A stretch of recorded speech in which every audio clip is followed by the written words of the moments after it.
Hello everyone, today we are going to talk about something that is particularly close to my heart, and that is the inner critic. It's close to my heart because it's something that I have struggled with a lot in my life, and to a degree still do, and that's why I'm so passionate about talking about it. So the inner critic, what do we mean by that? Sometimes we have constant inner chatter within ourselves, and sometimes it's really helpful.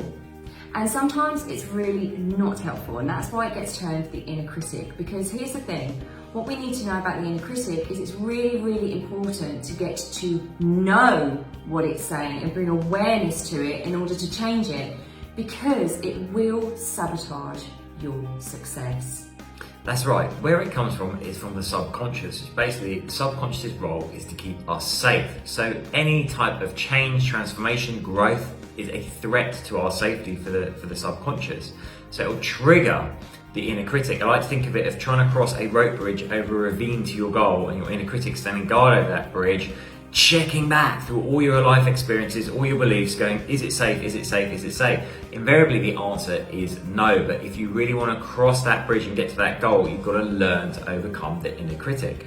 Exactly. So how do we know that we've got that inner critic? Well, firstly, obviously, we can hear that when we're about to do something, we can hear that inner dialogue, that inner critic coming in and saying negative things to us. Sometimes it's a physiological response. Sometimes we can feel a tightness in our chest, we can get hot and sweaty, we can start second guessing what we are doing. So that's how it shows up, and it's really important to know, speaking from experience as well, that we can never ever silence it. We cannot just get rid of it. We have to listen to what it's saying. We have to acknowledge it in order to move through it. We're never going to be able to get rid of it completely, but having strategies and knowing that it's there, awareness is your power. So understanding what it's saying to you is really important. One of the ways that we do that, especially me, is to write down and scribe. So when I'm about to do something, or I'm feeling like I'm at that ravine and I'm about to cross it and my inner critic comes in, what I do is I get to know it. So I write down, I grab a notebook and a pen and I just write down exactly what's going on. And then I ask the question, is that really true? The subconscious mind loves questions. So is it really true that that is what's going on? Exactly. Listen, the subconscious basically plays with broad brushstrokes. So what it will do, say you're about to give a presentation that's really important, it will say going, oh, your presentation's rubbish, you're going to fail, you're going to fall over. And it will remind you of a time that maybe that did happen in the past. But where it reminds you of is the 20, 30, 40 other times that you gave really amazing presentations, because it's just trying to convince you of one course of action. And actually engaging that internal dialogue and remembering the other cases where the opposite thing happened can be really useful. The other thing to do is to play a game with it and just challenge it as you would a bully. So going, thank you, that's really helpful what you're saying, because often it will just deliver a stream of negativity.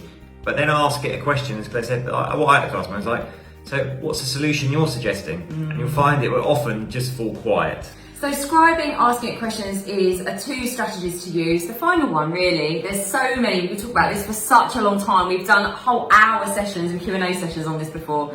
But just to distill it, we have writing it down, asking it questions, and finally, actually kind of using it and distancing yourself from that inner critic and what it's saying, with actually reaffirming positive statements that are almost the opposite of what it's telling you. So if it's saying, you're no good, you always fail, you then say, okay, is that true? And then you replace that with, I'm capable of learning. Day by day, it gets easier for me to change. I love myself, I am enough. I am capable of change. So you see, when it comes in, scribing it, getting out of your head, asking it a question, and then replacing it with something that is so much more powerful and so much more beautiful and beneficial towards you, helping you get towards your goals.